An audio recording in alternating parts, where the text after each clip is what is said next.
I was born in Vietnam. It was the tail end of the war. The Catholic Church had decided to pull a lot of the orphan kids out of the country. I was part of that group, and they placed me in a church in Minnesota, and I grew up in the back of the church. At the age of 12, I was put on a Greyhound bus to California. Apparently, there was a miscommunication. I wasn't picked up. So I roamed around for about 2 years in the streets and did what I did to survive. I was scared. I was sleeping in laundromats, parks, anywhere I could find. I was, I think, about 60 pounds. I was born in El Salvador. My mom, she left me. My dad, he was killed when I was 2 years old. I remember being a little kid and hiding under the bed, and we would hear all the gunshots. The next morning, behind our house, in front of our house, and we see all the, the people. The only way that I get a free meal is by going to school. And a friend of mine has an older brother that works for Pollo Loco, and he had suggested I could be able to sleep in the restaurant. He says, well, Phong, since you stay here at nighttime, why don't you go ahead and clean the grills? And that's when my career started with Pollo Loco. By the time I was 17, I knew that my goal was to become a franchisee of Pollo Loco. The day I became 18, I was promoted to an assistant manager and became a manager. I have just started working at Pollo Loco as a cashier. He came in to do a cash audit.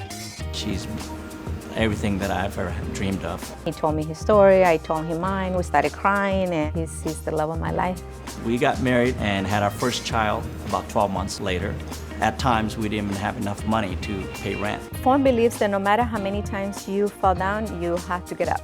While I was working as a manager, the Alvarez said, you know what? We would like for you to come and open restaurants for us. They were very surprised to see an 18-year-old guy coming in and doing the trainings for new store openings. One of the area leaders said, would you like to become my general manager? And that was when I was reaching 19. By the age of 20, I was recruited into the international department.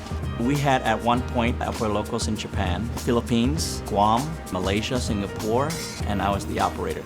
I was asked to come back to the States, and I worked there as a general manager for about a year. I was selected to go to work for marketing department as a local store marketing manager. I was volunteering for every opening that comes up to be able to become an owner down the line. I went to R&D department, to an area leader position, franchise training, and FROG, which is Franchise Restaurant Opening Group. We have our beautiful kids, Isabel and Justin, and Chanel came as a bonus. When we had our kids, we said we are going to make sure that our kids always have the love that we didn't have. He always found time to be with the kids. They are very proud of him. That was one of the reasons why I decided that we have to be a franchisee in order to be able to pay for their colleges. I had a lot of connections with franchisees. One offer was with Mopac, my current partner. I told him that I would be willing to buy units, but he would have to run the 2 stores that I have now. My sales are up. Well, he's turning them around. He's just honest. He'll tell you the truth, whether you like it or not. We bought Hemet, California, and it was one of the low-volume stores. We built up the sales. We made money out of that store. We ended up buying another store in the city of Thousand Oaks. It was doing 25,000. Currently, it's doing about 35,000 a week. This opportunity came up, a 9-unit deal in Phoenix, Arizona. And look what he's done in Arizona. It's incredible. The increases are phenomenal. To produce the chicken that we have is a difficult process.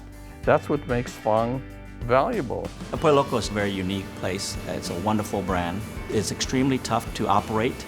There has been tremendous support towards franchisees. My wife and I decided to support orphan kids in Vietnam to be able to pay back for all the blessings that we've gotten here in the U.S. I tell them I was an orphan. One of the greatest gifts is the opportunity to give somebody hope. My goal is to be able to support 1,000 kids. My son is like, you know what, Mom? One day I'm going to be like my dad. I think Phong found in Moa the dad that he never had. I've grown up really with no father and no mother, so I met Mo, and I treat him as my father. And I think of him as a son. He's got a good heart. and I care about him.